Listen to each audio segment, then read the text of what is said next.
we also try to create people with compassionate heart, ताकि वो exactly उन needs को address कर सकें जिनके अंदर संवेदना हो, जो व्यापक सरोकारों को समझ सकें और उन सरोकारों के साथ अपने आप को जोड़ सकें। और इस विषय में किसी ने कहा, किसी भी समाज या सभ्यता की कसौटी इस बात पे परखी जाती है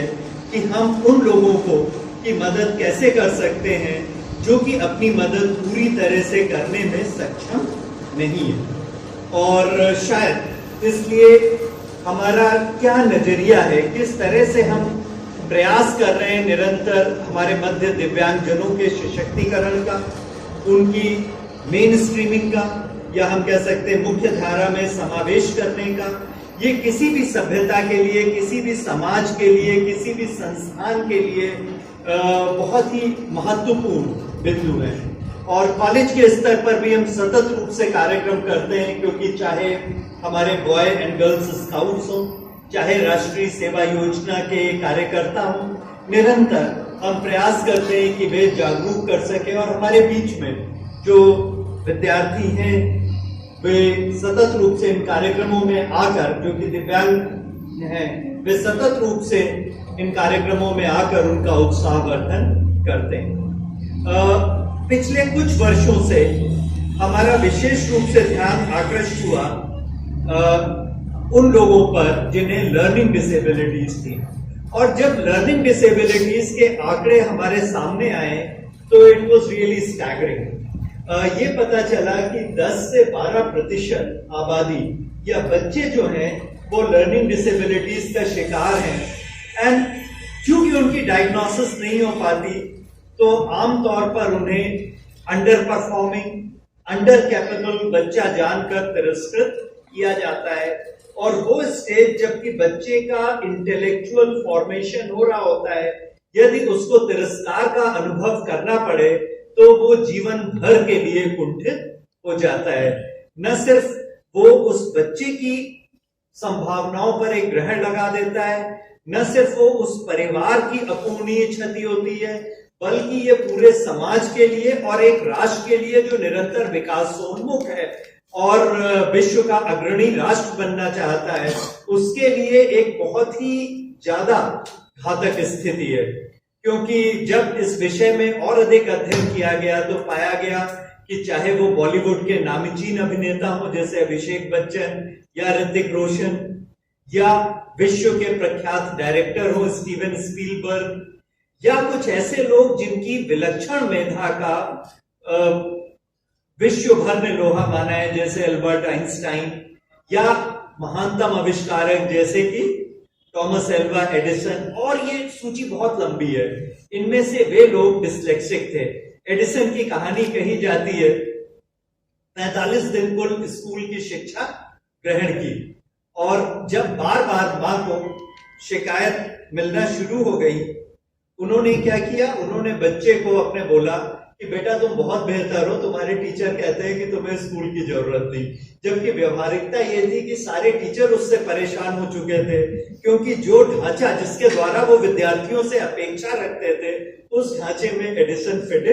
नहीं हो रहे थे। तो एडिसन को घर में ले आई, घर में ही शिक्षा दीक्षा दी, और कहते हैं कि 2000 से ज्यादा पेटेंट जो है वो एडिसन के नाम आए।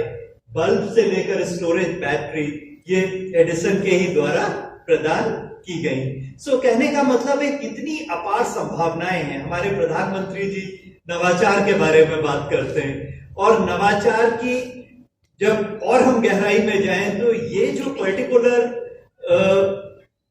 एक अलग फ्रेम ऑफ रेफरेंस है जिसके द्वारा परसेप्शन का फेनोमेना होता है एलडी बच्चों में, वो उनमें असाधारण किस्म की सृजनात्मकता भी पैदा करता है। क्या हम बृहत्तर उद्देश्यों के लिए इसकी पूर्ति कर सकते हैं? लेकिन जैसे कि अभी बात चल रही थी जबकि कमलाकांत जी से, और ये बात आई कि बहुत सारी स्थितियों में जब एक एलडी बच्चा या किसी भी प्रकार की दिव्यांगता से ग्रस्त बच्चा परिवार के अंदर होता है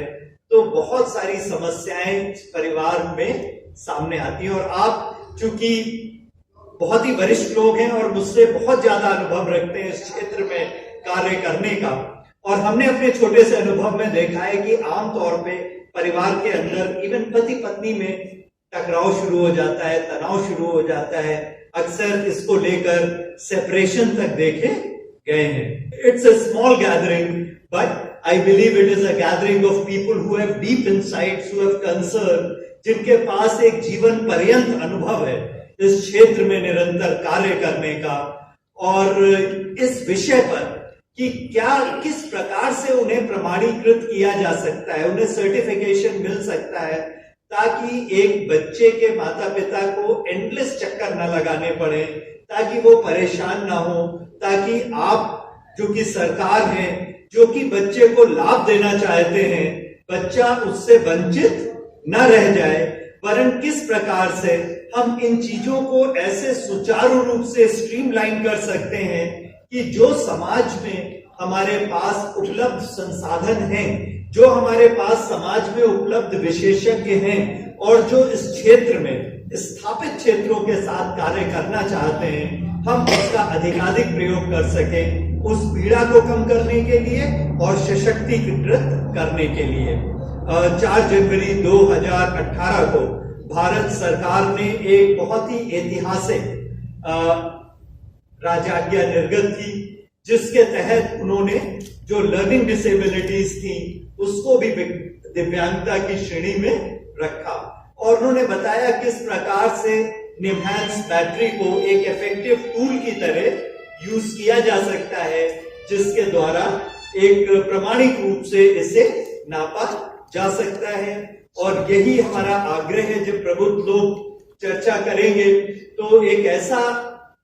वैचारिक अंतःक्रिया का निर्माण हो जिसके द्वारा हम इस प्रक्रिया को सुगम बना सकें, न सिर्फ आगरा में,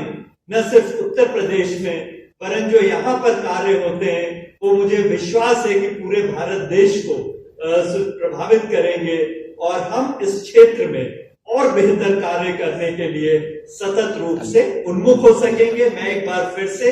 व्यक्तिगत रूप से प्राचार्य सेंट जॉन्स कॉलेज के रूप में कृतज्ञता ज्ञापित करता हूं उन सारे लोगों की जिन्होंने अपना बहुमूल्य समय यहाँ पर निकाला है, और मैं विश्वास करता हूं कि ये मंथन जो आज होता है ये बहुत ही सार्थक परिणामों का अमृत हमारे मध्य पैदा करेगा। धन्यवाद।